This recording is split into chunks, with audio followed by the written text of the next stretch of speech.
नमो विष्णुपादाय कृष्णप्रेष्ठाय भूतले श्रीमते भक्तिवेदांत स्वामिनिति नामिने नमस्ते सरस्वते देवे गौरवाणी प्रचारिणे निर्विशेष शून्यवादी पाश्चात्य देश तारिणे जय श्री कृष्ण चैतन्य प्रभु नित्यानंद श्री अद्वैत गदाधर श्रीवासादि गौर भक्तवृंद हरे कृष्णा कृष्णा कृष्णा हरे हरे हरे राम राम राम हरे हरे।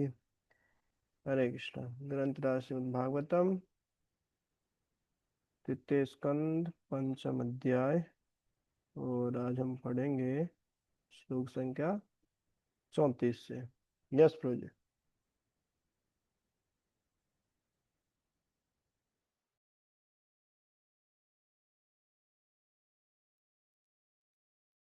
हरे कृष्णा दंडवत प्रणाम। श्री प्रभुपाद जी की जय। सौरे भक्तवृंद की जय।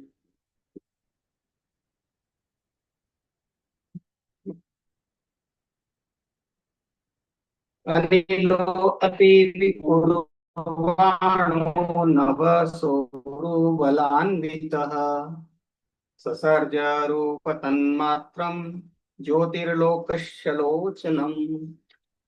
तत्पश्चात अति शक्तिशाली वायु ने आपन्न किया और रूप की अनुभूति बिजली में रूपांतरित हो गई, जो संसार को देखने हेतु एक प्रकाश है।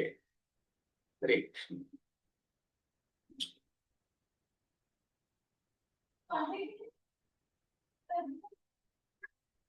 अनिलेनान्वितं ज्योतिर्विकुर्वत् परीक्षितम् आदत्ताम्भोरसमयं कालमायांशयो गतः। जब वायु में बिजली की क्रिया हुई और उस पर श्री भगवान ने दृष्टिपात किया, उस समय सनातन काल तथा बहिरंगी शक्ति के मिश्रण से जल तथा स्वाद की उत्पत्ति हुई। हरे कृष्ण। ज्योतिषाम्भोनुसंसृष्टम् विकुर्वद् ब्रह्म वीक्षितम् महिं गन्धगुणामाधात् कालमायांशयो गतः। तत्पश्चात बिजली से उत्पन्न हुए जल पर पूर्ण पुरुषोत्तम भगवान ने दृष्टिपात किया और फिर उसमें सनातन काल तथा बहिरंगी शक्ति का मिश्रण हुआ। इस तरह वो पृथ्वी में रूपांतरित हुआ, जो मुख्यतः गंध के गुण से युक्त है। उपर्युक्त श्लोकों में भौतिक तत्वों के वर्णनों से यह स्पष्ट हो जाता है कि सभी अवस्थाओं में अन्य संयोगों तथा परिवर्तनों के साथ श्री भगवान के दृष्टिपात की आवश्यकता पड़ती है। प्रत्येक रूपांतर में श्री भगवान का दृष्टिपात ही अंतिम पूर्णता प्रदान करता है। वे एक चित्रकार की भांति कार्य करते हैं, जो विभिन्न रंगों को मिलाकर उन्हें विशेष रंग में रूपांतरित कर देता है। जब एक तत्व दूसरे तत्व से मिलता है तो इसके गुणों में वृद्धि होती है। उदाहरणार्थ आकाश वायु का कारण है।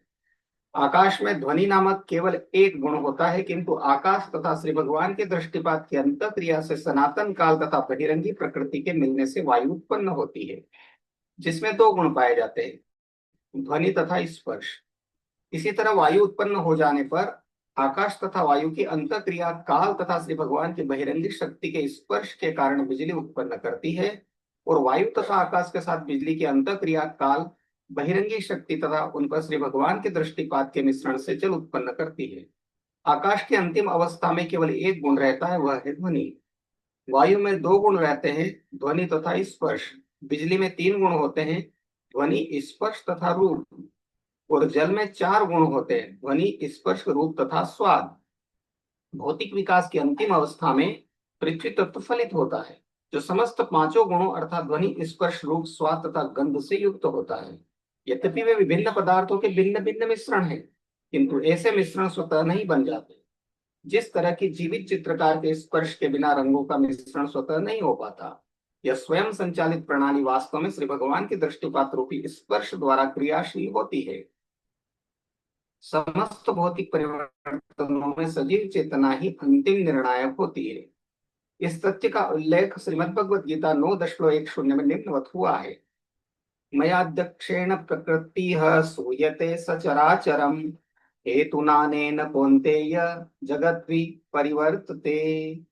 निष्कर्ष यह है कि भले ही भौतिक तत्व सामान्य जनों की दृष्टि में आश्चर्यजनक रीति से कार्य करे, किंतु उनका क्रिया व्यापार वस्तु तो श्री भगवान के निरीक्षण में, भौतिक निरीक्षण में होता है।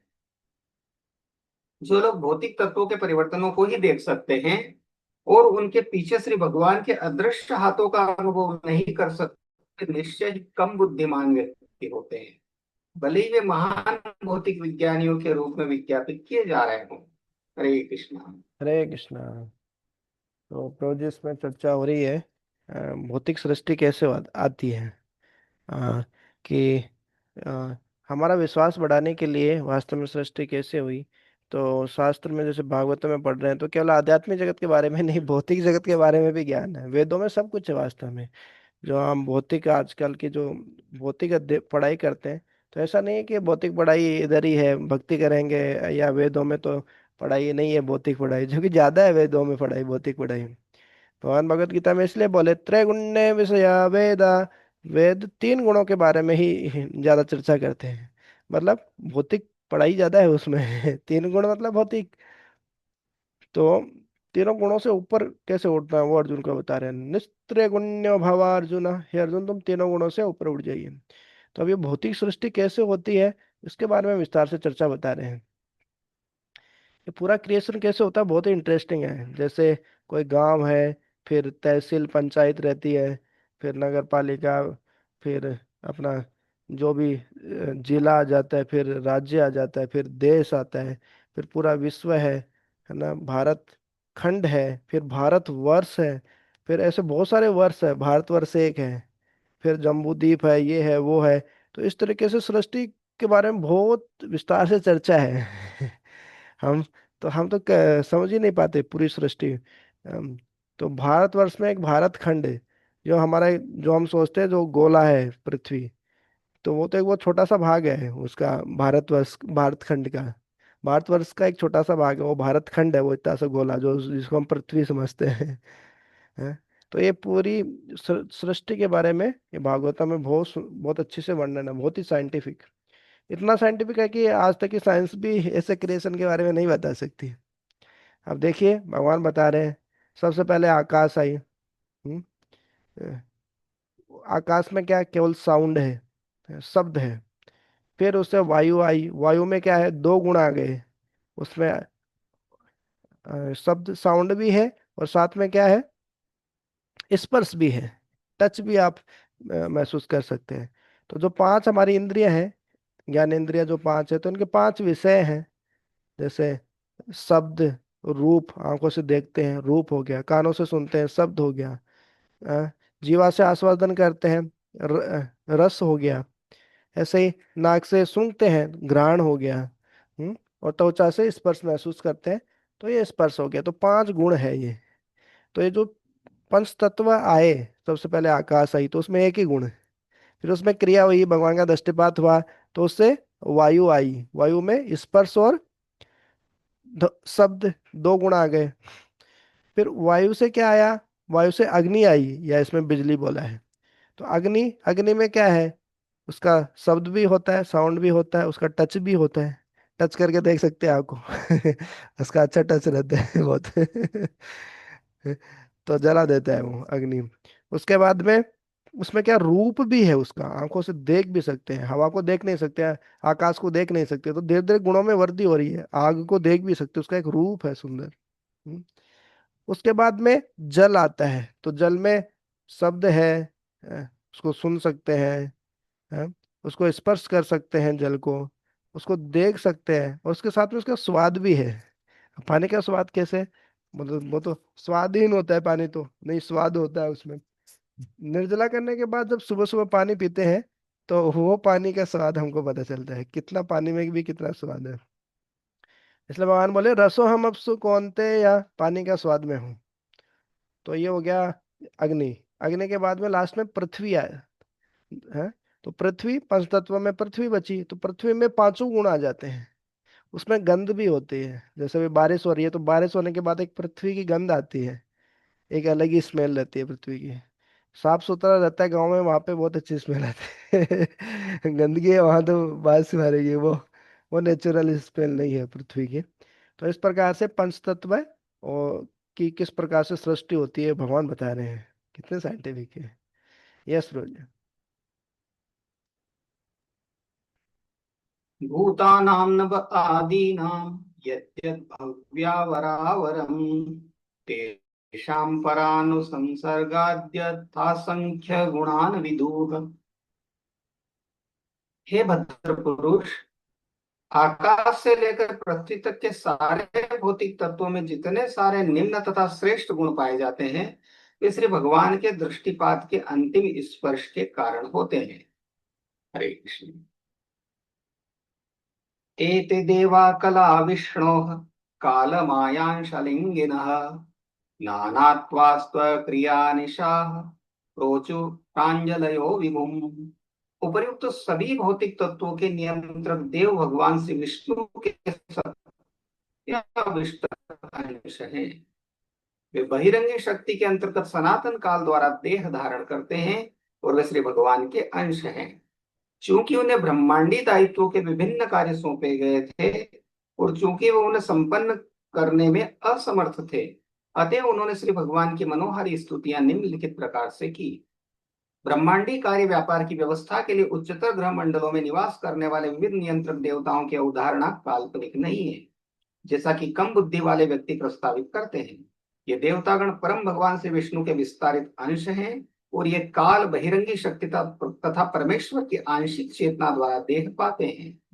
मनुष्य, पशु, पक्षी इत्यादि भी श्री भगवान के अंश हैं और उनके भी विभिन्न भौतिक शरीर होते हैं, किंतु वे भौतिक मामलों के नियंत्रक देवता नहीं है।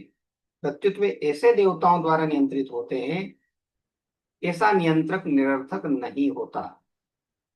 ये उतना ही आवश्यक है जितना कि आधुनिक राज्य के मामलों के लिए नियंत्रक विभाग होते हैं। नियंत्रित जीवों द्वारा देवताओं का भी तिरस्कार नहीं होना चाहिए। वे सभी श्री भगवान के महान भक्त होते हैं, जिन्हें ब्रह्मांड के मामलों के कुछ कार्य संपन्न करने का भार सौंपा गया है। कोई व्यक्ति यमराज पर क्रुद्ध हो सकता है कि वे पापी आत्माओं को दंड देने का अप्रशंसित कार्य करते हैं, किंतु यमराज श्री भगवान के अधिकृत भक्तों में से एक हैं और इसी तरह अन्य सारे देवता भी हैं। भगवत भक्त कभी भी ऐसे नियुक्त देवताओं द्वारा नियंत्रित नहीं होता जो कि श्री भगवान के सहायक के रूप में कार्य करते हैं, किंतु भक्त उनके उन उत्तरदायित्व पूर्ण पदों के कारण उनका सम्मान करता है जिन पर श्री भगवान ने उन्हें नियुक्त किया है। साथ ही भगवत भक्त उन्हें मूर्खतावश परमेश्वर नहीं मान बैठता। केवल मूर्ख लोग ही देवताओं को श्री विष्णु के तुल्य मानते हैं। वस्तुतः वे सभी श्री विष्णु के नियुक्त किए गए सेवक हैं। जो कोई भी श्री भगवान तथा देवताओं को समान स्तर पर रखता है वह पाषंडी या नास्तिक कहलाता है। देवताओं की पूजा उन्हीं व्यक्तियों द्वारा की जाती है जो न्यूनाधिक ज्ञान, योग तथा कर्म की विधियों के पालक हैं, अर्थात निर्विशेषवादी, ध्यानी तथा सकाम कर्मी है। किंतु भक्तगण एकमात्र परम भगवान से विष्णु की पूजा करते हैं। यह पूजा किसी भौतिक लाभ के लिए नहीं होता, जिसकी कामना सारे भौतिकतावादियों द्वारा यहाँ तक कि मोक्ष कामियों, योगियों तथा सकाम कर्मियों द्वारा भी की जाती है। भक्तगण परमेश्वर की पूजा श्री भगवान की शुद्ध भक्ति प्राप्त करने हेतु करते हैं, किंतु जिनके पास मानव जीवन के मुख्य उद्देश्य रूप ईश प्रेम और को प्राप्त करने हेतु कोई कार्यक्रम नहीं होता, उनके द्वारा श्री भगवान नहीं पूजे जाते। ईश्वर के साथ प्रेम पूर्ण संबंध से विमुख व्यक्ति कुछ हद तक अपने ही कर्मों द्वारा तिरस्कृत होते हैं। श्री भगवान प्रत्येक जीव के प्रति उसी तरह संभाव रखते हैं जिस तरह बहती हुई गंगा। गंगा जल हर व्यक्ति की शुद्धि के निमित्त है, तो भी गंगा के तट के वृक्षों का महत्व भिन्न होता है। गंगा के तट पर आम्र वृक्ष जल पीता है और निम्ब वृक्ष भी उसी जल को पीता है, किंतु दोनों वृक्षों के फल भिन्न भिन्न होते हैं। एक में दिव्य मिठास होती है और दूसरे में नारकी तिक्तता। नीम की तिरस्कृत तिक्तता उसके विगत कर्म के कारण होती है, जिस तरह की आम की मधुरता भी उसके अपने कर्म के कारण है। श्रीमद् भगवद गीता 16:1-9 में श्री भगवान कहते हैं, तानहं दिशतः क्रूरान् संसारेषु नराधमान् क्षिपाम्यजस्रं शुभान् आसुरिष्णेव वयोनिषु। जो लोग ईर्ष्यालु तथा दुर्जन हैं और नराधम हैं, उन्हें मैं भवसागर में विभिन्न आसुरी योनियों में डालता हूँ। यमराज जैसे देवता तथा अन्य नियंत्रक उन अवांछित बद्धात्माओं के लिए हैं जो ईश्वर के साम्राज्य की शांति भंग करने में सदैव लगे रहते हैं। चूंकि ये सारे देवता श्री भगवान के विश्वस्त भक्त सेवक हैं, अतएव इनका कभी भी तिरस्कार नहीं किया जाना चाहिए। हरे कृष्ण। हरे कृष्णा। तो ये है वैष्णव जनों की असली समझ, या शास्त्रों की असली समझ बोले। शिला प्रभुपाद जी कभी भी ऐसा रिकमेंड नहीं करते कि आप देव देवताओं की पूजा करें, उनकी भक्ति करें, क्योंकि भक्ति केवल भगवान की ही होती है। लेकिन इसके साथ ही सेम टाइम ये भी बोलते हैं उनका कभी तिरस्कार भी नहीं करें, अपमान भी नहीं करें, मतलब उनकी पूजा सम्मान होना चाहिए उनका, देव देवताओं का। हम्म। क्यों? क्योंकि वो उनके प्रतिनिधि हैं, उनके भगवान के बिहा पे बहुत जिम्मेदारी ली है, बहुत सेवा कर रहे हैं। ऊपर के लोगों में रहते भले ही भौतिक जगत में है ज्यादातर देवता, और हो सकता है कि सभी देवता शुद्ध भक्त भी नहीं हो, लेकिन बहुत सारे देवता शुद्ध भक्त भी हैं। जैसे अलग अलग पोस्ट रहती है, जैसे इंद्र भी कई बार भगवान खुद आते हैं, इंद्र का भी रोल खुद करते हैं। इंद्र की पोस्ट पे भी भगवान खुद आते हैं। वर्मा जी की पोस्ट पे भी जब कोई जीव क्वालिफाइड योग्य नहीं होता है, जैसे मैं प्रधानमंत्री बनने के लिए कोई योग्य ही नहीं है, उम्मीदवार कैंडिडेट ही नहीं है, तो किसको बनाए? तो मोदी जी चलो रिटायर हो गए, वो बोले ठीक है मैं ही आ जाता हूँ वापस। तो ऐसे ही कोई क्वालिफाइड है ही नहीं, तो भगवान ही एक अपना अवतार लेते हैं और उस पोस्ट को संभालते हैं वर्मा जी की। तो इसी तरीके से जब गणेश जी हैं, ऐसे बहुत सारे जो शुद्ध भक्त भी हैं देव देवताओं में भी, ऐसा नहीं कि देव देवताओं में शुद्ध भक्त नहीं हो सकते। देव देवताओं में बहुत शुद्ध भक्त हैं, प्योर डिवोटीज हैं। लेकिन सब प्योर डिवोटीज है, सब शुद्ध भक्त है, ये भी जरूरी नहीं है, ये होना भी जरूरी नहीं है। क्योंकि जैसे ऊपर बता रहे हैं, कर्म ज्ञान मिश्र भक्त रहते हैं, तभी तो भौतिक जगत में है ना। देखिए, सारे देव देवता शुद्ध भक्त होते तो भौतिक जगत में क्यों रहते हैं? कोई ना कोई भौतिक इच्छा तो है, इस कारण भौतिक जगत में है। लेकिन भगवान के भक्त भी हैं, और भगवान के बिहाफ में जिम्मेदारी भी लिए हुए हैं। तो उनको कभी उनका कभी अपमान नहीं करना चाहिए, तिरस्कार नहीं करना चाहिए, और उचित सम्मान जरूर करना चाहिए सभी देव देवताओं का। हम्म। तो लेकिन ऐसा भी नहीं कि भगवान के बराबर ही मान ले। ज्यादातर लोग तो ऐसे ही समझते हैं ना, अरे गणेश जी, शिव जी, पार्वती जी, दुर्गा जी हैं, हमारे इंद्र, चंद्र, जितने भी हैं सबको, सब देव देवता, सब भगवान विष्णु, सब तो एक ही है, ऐसा किसी की भी पूजा करो सब एक ही है। नहीं, ये शास्त्रों का सिद्धांत नहीं है। ये यतो मत ततो पथ, जैसा जिनको भी मान रहा हूँ उसी से भगवान के पास पहुंच जाओगे, ऐसा। तो ये हमारा सिद्धांत नहीं है। भगवान भगवद गीता में खुद बोले हैं, कामस्तैर्हृत ज्ञाना प्रपदन्ते अन्य देवता। कामनाओं के द्वारा, भौतिक इच्छाओं के द्वारा क्या होता है, हमारी मति मारी जाती है, और फिर हम भौतिक इच्छाओं को पूरा करने के लिए देव देवताओं के पास जाते हैं। तो देव देवता भौतिक इच्छाओं को जल्दी पूरा कर देते हैं। भगवान भी करते हैं, भगवान भगवत भक्ति भी सबके लिए है, लेकिन वो शुद्ध भी कर देते हैं, हमको प्यूरिफाई भी कर देते हैं भगवान। देवी देवताओं के पास में जाएंगे तो हमको भौतिक इच्छा पूरी हो जाएगी, लेकिन हमारा शुद्धिकरण नहीं होगा। तो फिर और इच्छा हमारी बढ़ती जाएगी, इसे भौतिक जगत में ही फंसते रहेंगे। नहीं, भगवान को शरणागत होंगे तो हम भगवान हमको शुद्ध कर देंगे, प्यूरिफाई कर देंगे। जैसे शिव जी वगैरह देव देवता भी जो भगवान के शुद्ध भक्त हैं, या जो एक तरीके से विष्णु भगवान के बहुत करीब है, या विष्णु तत्व में ही आते हैं, जैसे सदाशिव, तो वो तो हमको भगवान के पास ही भेज देते हैं। बहुत सारे जो शिव जी के भक्त रहते हैं, या तो भगवान उनको शिव जी उनको भौतिक इच्छा उनकी पूरी कर देते हैं, फिर वही इधर घूमते रहते हैं। बहुत सारे राक्षस भी होते हैं भगवान शिव जी के, तो भक्तों में सभी आते हैं, क्योंकि शिव जी आशुतोष से सबसे प्रसन्न हो जाते हैं। और जिनसे सही में शिव जी प्रसन्न होते हैं उनको हरि भक्ति दे देते हैं, ऐसे जगह जगह आता है। जैसे हम काशी का उसमें रामचरितमानस में भी पढ़ रहे थे ना, काशी में कोई शरीर छोड़ता है तो उसकी मुक्ति हो जाती है। मुक्ति क्यों हो जाती है? क्योंकि शिव जी उनके मुख में आके राम जी का नाम बोलते हैं। इस कारण मुक्ति हो जाती है। हम्म। तो इस प्रकार से जो नाम अपराध में भी आता है, देव देवताओं और भगवान को समान स्तर पे समझना, या भगवान से स्वतंत्र समझना कि भगवान अलग है और देव देवता अलग है, मतलब भगवान के ही अलग अलग अंश है देवी देवता।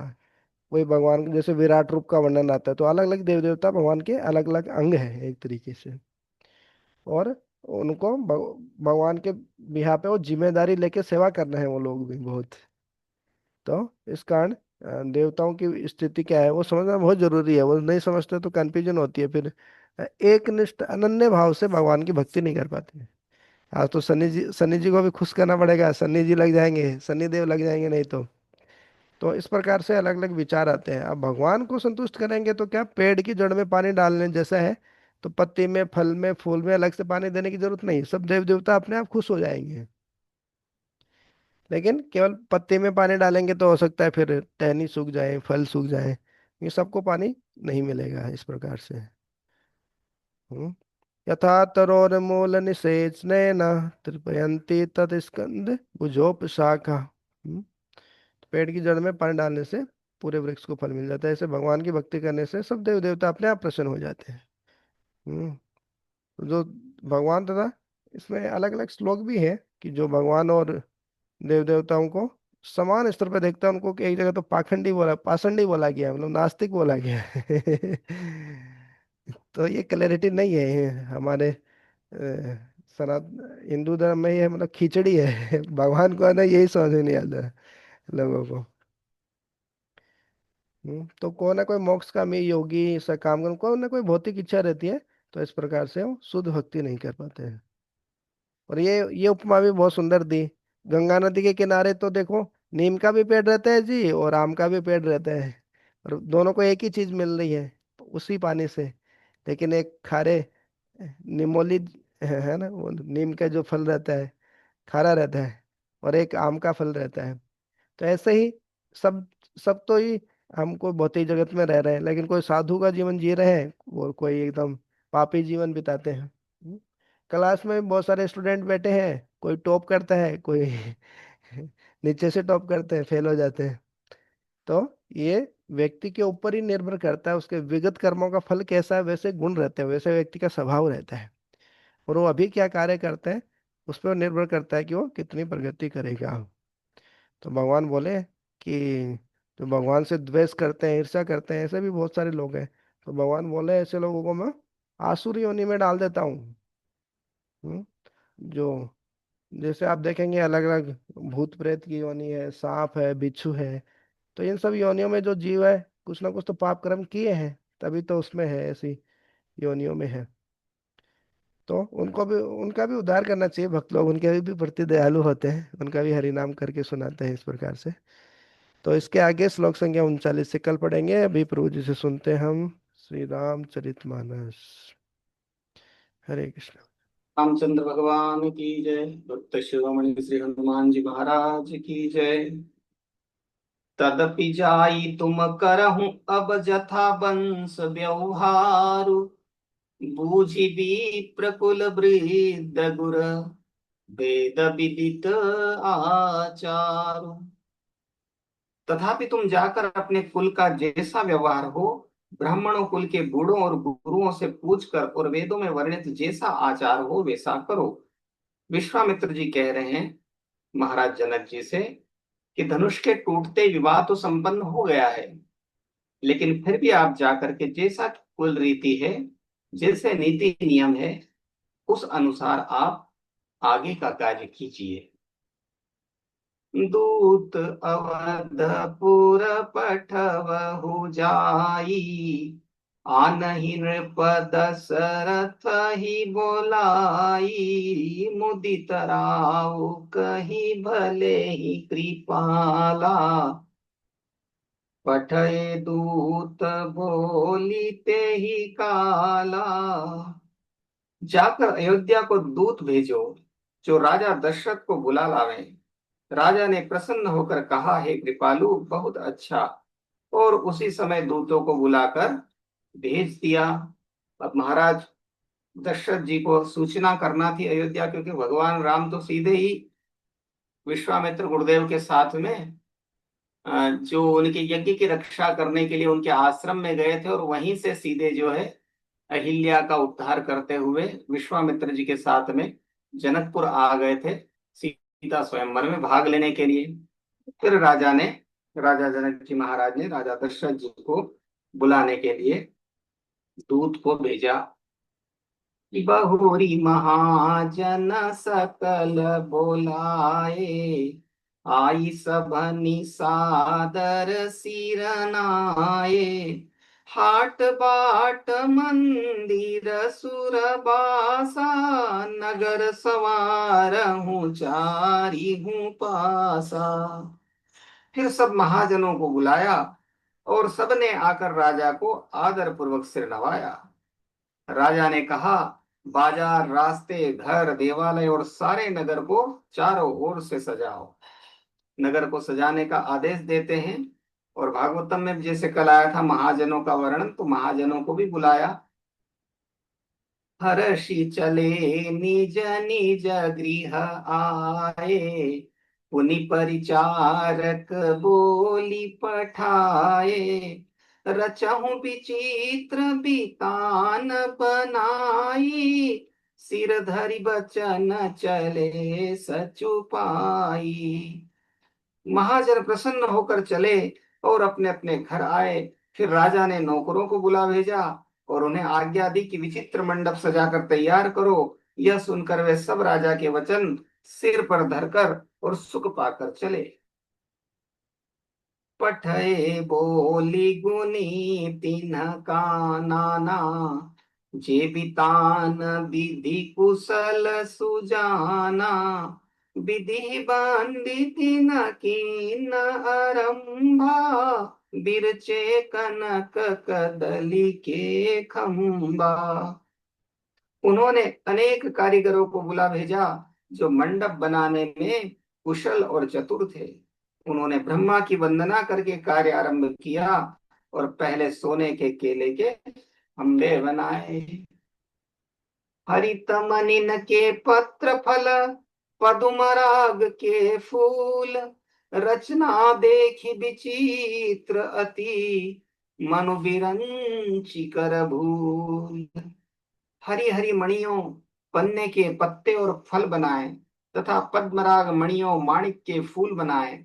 मंडप की अत्यंत विचित्र रचना देखकर ब्रह्मा का मन भी भूल गया। इतना सुंदर मंडप तैयार किया गया, पूरे नगर को सजाया गया। बेनु हरित मणिमय सप किन्ने, सरल सपर बपरहि नहीं चिन्ने। कनक कलित अहि बेली बनाई, लखी नहीं परई सपरन सुहाई। बांस सब हरी हरी मणियों, पन्ने के सीधे और गांठों से युक्त ऐसे बनाए जो पहचाने नहीं जाते थे कि मणियों के हैं या साधारण। सोने की सुंदर नागबेली, पान की लता बनाई जो पत्तों सहित ऐसी भली मालूम होती थी कि पहचानी नहीं जाती थी। तेहि के रची पची बंध बनाए, बिच बिच मुखुता दाम सुहाए। मानिक मरकत कुलिस पीरोजा, चिरिकोरी पची रचे सरोजा। उसी नागबेली के रचकर और पच्चीकारी करके बंधन बांधने की रस्सी बनाए।